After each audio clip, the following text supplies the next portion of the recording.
Now let us begin our discussion on the simple and compound interest rate. What are the differences between them and also how to go about calculating them.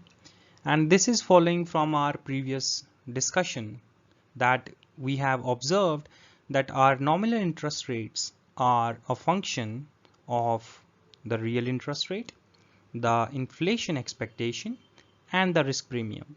So this thing we should be clear by now. And now what we are interested to look into is that how interest rates are earned on a given instrument. Now instrument can be any here. It can be a treasury bill or a long-term government bond or an asset like a mortgage availed from a bank in the real sector, etc. It can be anything. I mean, through any instrument. So interest rate earned on an instrument depends on what? Now primarily there are three factors. What are they?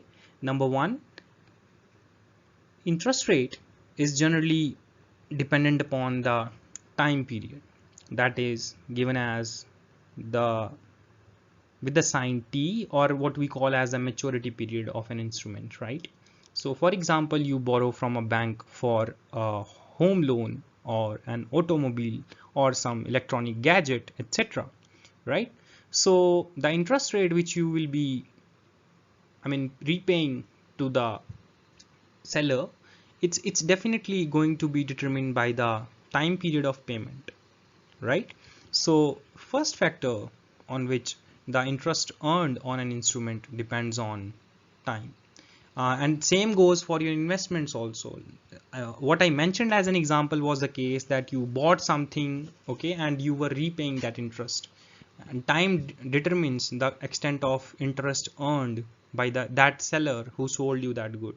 And likewise, if you are investing in real estate or using any instrument, it can be a bond, stock, etc., right, or some digital currency as well. So your interest rate definitely depends on the time horizon. So one of the key factor is your time, and it's denoted by T. So this we are clear. Now the second factor is the payment frequency, that is the payment frequency. Okay, the payment frequency, what it implies is that the frequency on which interest rates are being paid. Now it can be months, right? It can be months, then the frequency is going to be 12. If it's going to be quarterly, you know, the frequency is going to be 4. And if it's going to be annually, it's going to be 1. It can be days as well, right? So your payment frequency also has implications for your interest rate earned, right? This is a second factor. Now the third factor is the maturity time, which is expressed in T, or in terms of the time period T or years, which we already have mentioned, right? So the interest earned on an instrument is basically a function of three factors, right? That is, number one, your interest rate. For example, you bought a security, okay? It can be a short-term bond or a long-term bond or any other asset which has an interest rate, say for example at the rate of 10% per year, or 10% per month, or 10% per quarter, that is 4 months. Okay, so sorry, 3 months. After every 3 months you are getting a return of 10%. So say for example you have a varying maturity date, so definitely it will affect your return.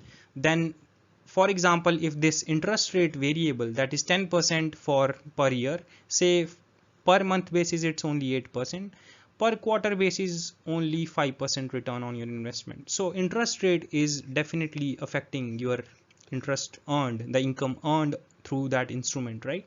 So these three factors are there, these 3 points which I have already mentioned.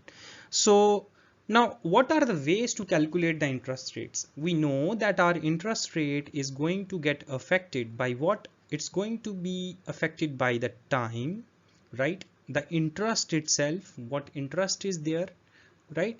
And the frequency. Frequency can be quarterly, monthly, or daily as well, or annual, right? And now how to go about calculating the interest rates? Now, when we talk about the calculation of the interest rates, we are talking about the simple and the compound interest rate here. Now, first of all, we are going to take up the case of simple interest rates. Now, what are simple interest rates? So, interest does not earn interest or interest on the principal amount only is what simple interest rate means. What it implies is that, for example, you bought a short-term instrument. Okay, say what do we mean by a short-term instrument? Which has a maturity period of less than an year. Okay, that you bought a particular instrument which will be getting you the return within an year. Okay, it has a short maturity period, so it is earning you an interest rate that we call as a simple interest rate. Okay, and the interest rate which you are getting is going to be on the principal amount only.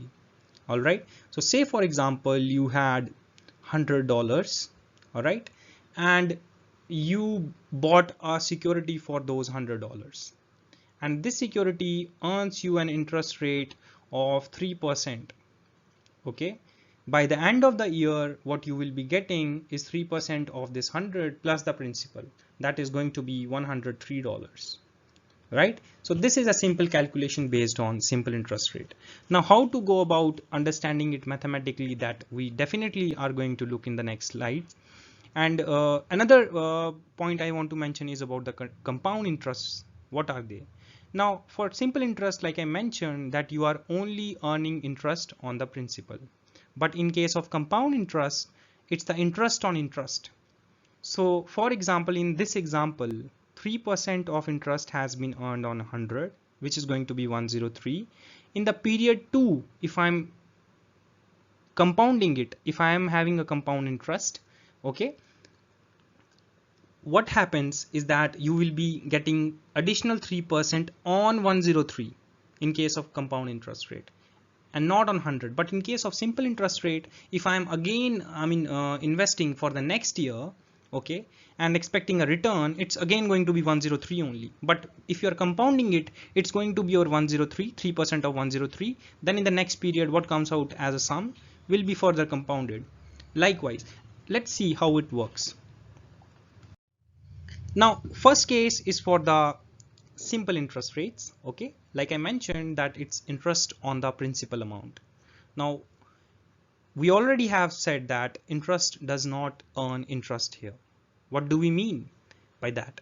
Number one, let us take the case that this is our time axis.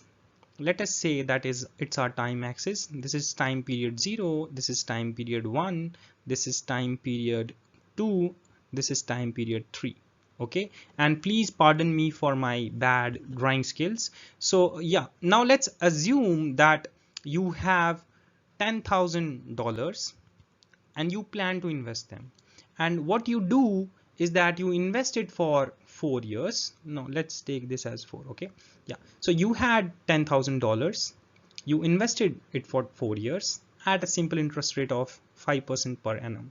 Now just recall that we had discussed in our previous slides a simple expression to figure out what is going to be the future value for an investment which we are, the money which we are having today, how much return we will be getting in future, how to figure that out as a sum, that how much amount we end up after a particular time period of investment. So let us understand this using this simple formula. So how to go about calculating it? We have the present value already given, that is 10,000, right? So at the outset, at the beginning of this time period 0, at the beginning only you have $10,000, and now you know that you are getting 5% per annum, right? So what happens is your future value will be getting you a stream of payments, FV equals 10,000, right? Just plug it into this formula, plus 5% interest you are getting, right? 5% of what? 5% of your present value only. I'm writing percent in terms of this fraction, okay, 5%. So what happens is that by the time it matures, this is for one period ending, right? This is only for one period. So what happens that by the end of this time period, you end up getting how much? You end up getting 10,000 plus 5% of this, so this will be 500. So your future value is going to be $10500, 10,500. So by the end of this period, okay, by the end of this period, how much you are ending up with is 10,500, right? Now for another year you are investing, I mean 10,000, right? But the simple interest rate which you are going to earn, okay, it's not going to be on this amount, on this FV, it's going to be on the PV. Okay, so again when you are calculating up till the second year, you again earn how much? You again earn the same amount of plus $500, right? For the period 3 also you are going to earn $500. For the period 4 also you are going to earn $500. Now the total simple interest rate for 3 years, how much it is? For 3 years only we are concerned. So for the first year we had how much? By the end of first year we had $500, right? By the end of the second year we had again $500, and by the end of third year we again had $500, right? So what we have is $1,500 by the end of year 1, this is year 2, this is year 3, right? By the end of 3 years we had $1,500. All right, please note what do I want to imply with the example which we have discussed was that in case of simple interest rate, over the periods which we have in our example, say for example we had 4 periods, by the end of the first period the return you were getting in terms of the future value was equal to PV plus interest rate which was being offered times PV.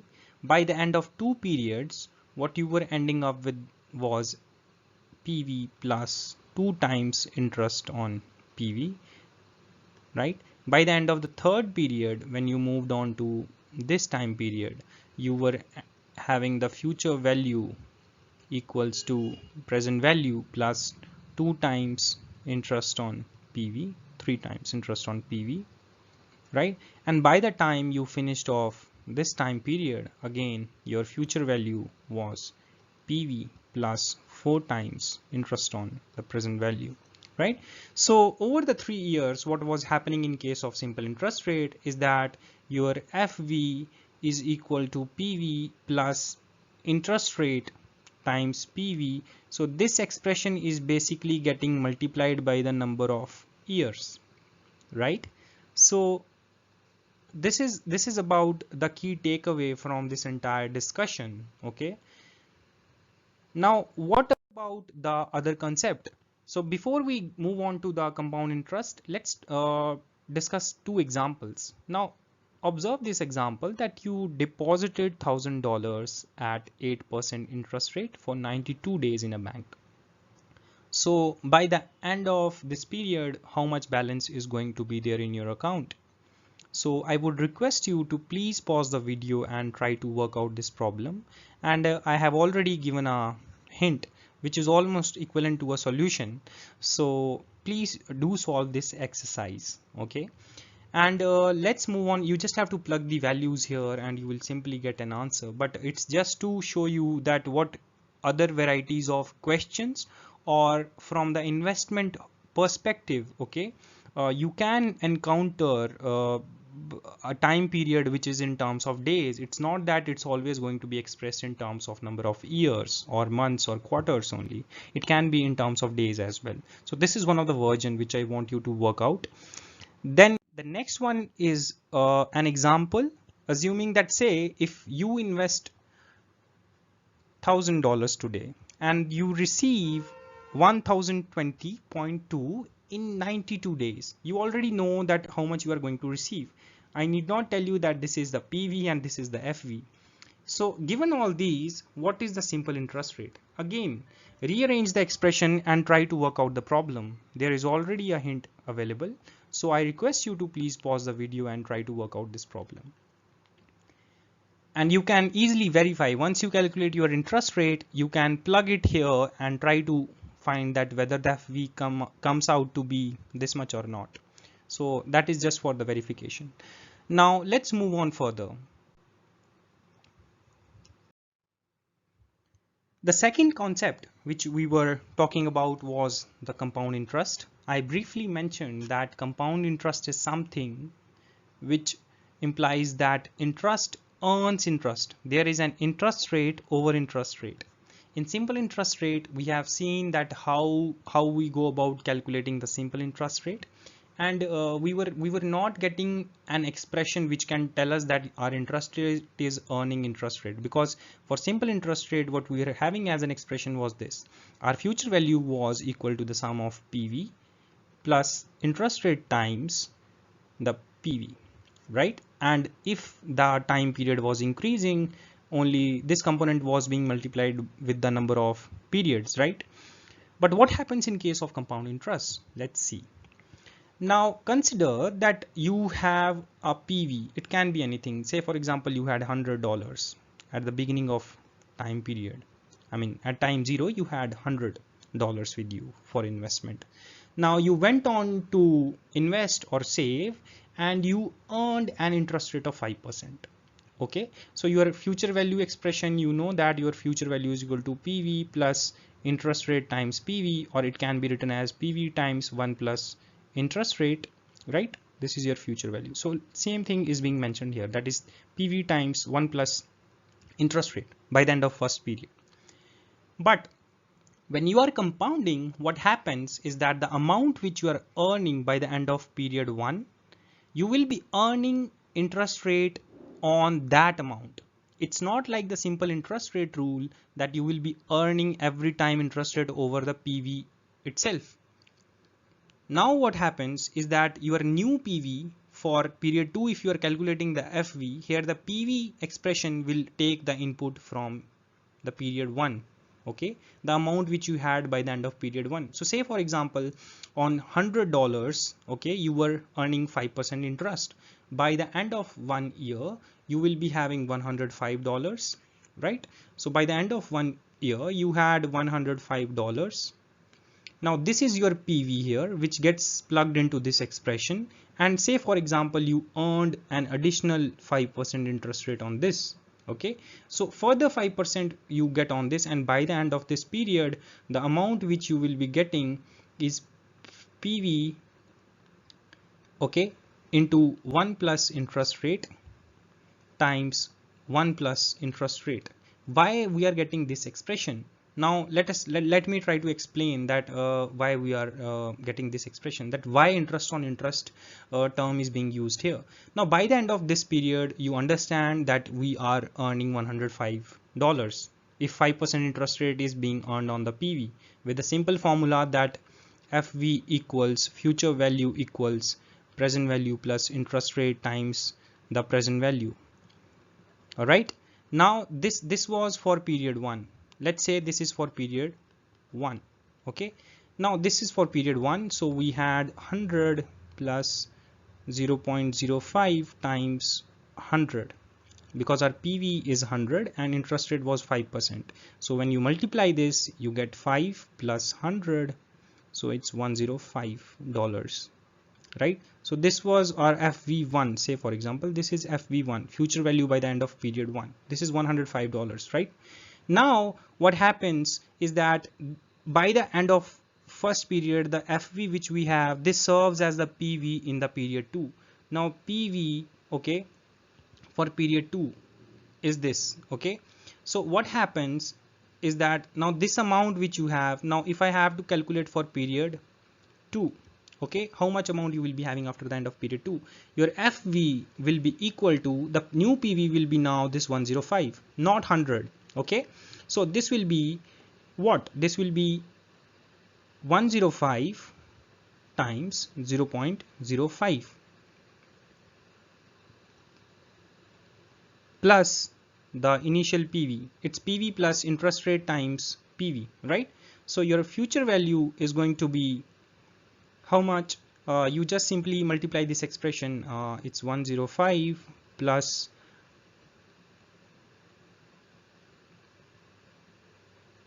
right.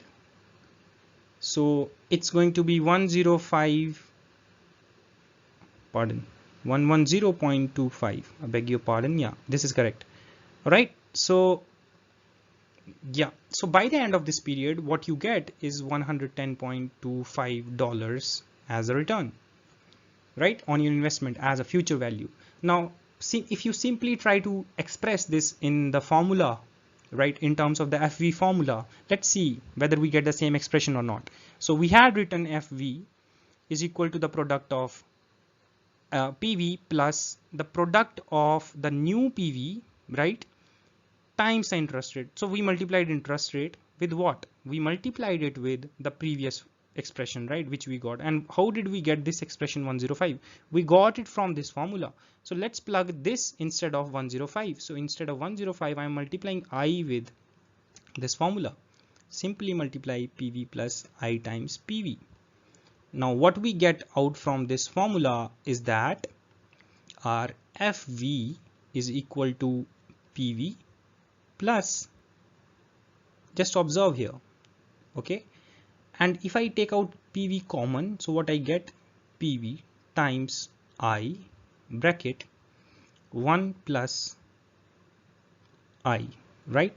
And we can take out PV common from this expression as well, and this gives us, let's say this is 1, this is expression 2, and we get this expression, that is our future value is PV times 1 plus interest rate times 1 plus interest rate, or it can be written as this, because PV 1 plus I into 1 plus I, it's 1 plus I square. So present value times 1 plus I square. So what it is implying is that our PV, okay, our future value in case of compound interest rate is simply the present value times the 1 plus interest rate raised to the power number of periods. So actually we are earning interest on interest.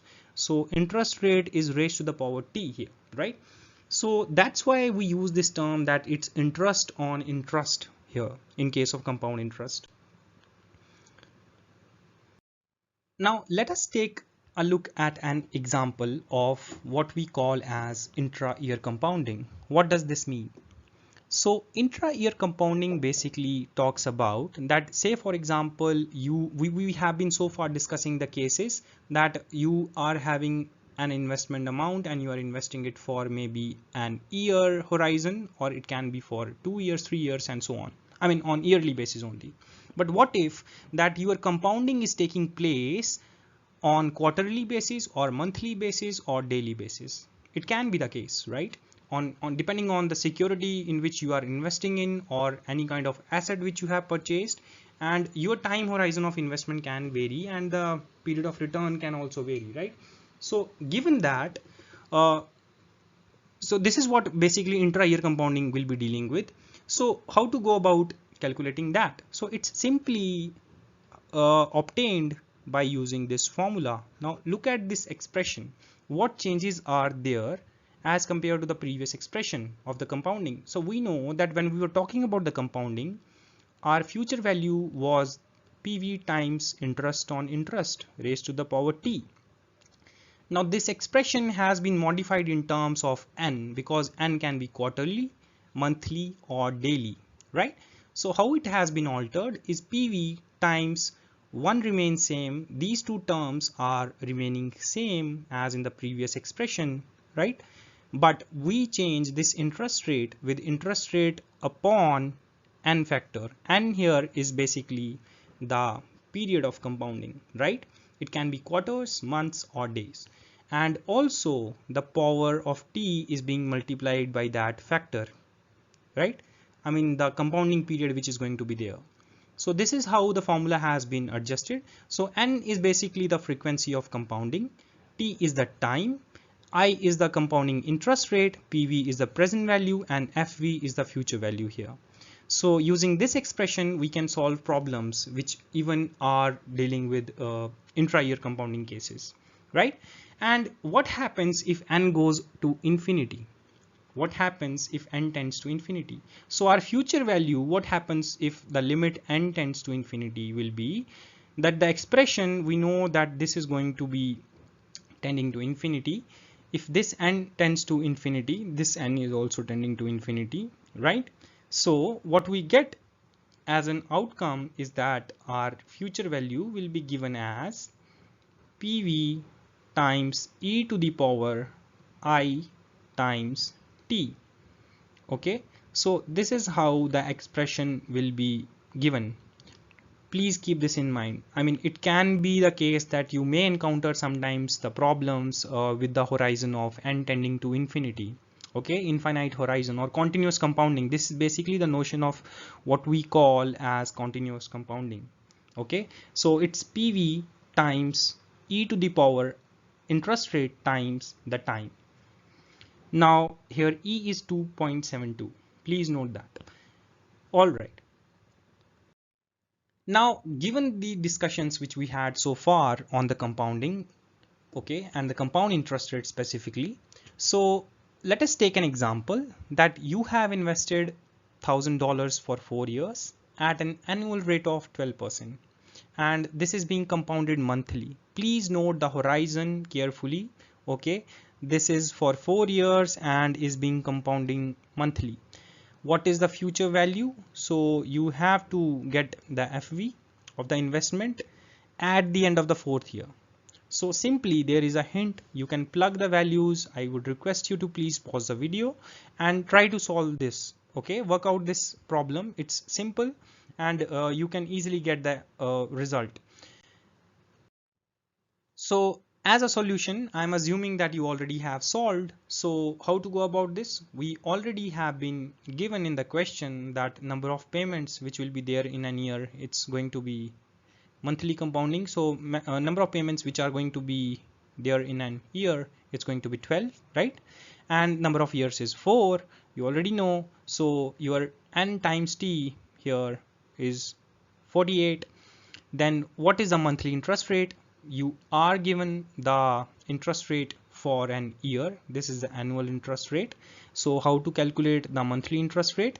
You simply divided this by 12. Okay, so 12% divided by 12, so it gave you 0.01.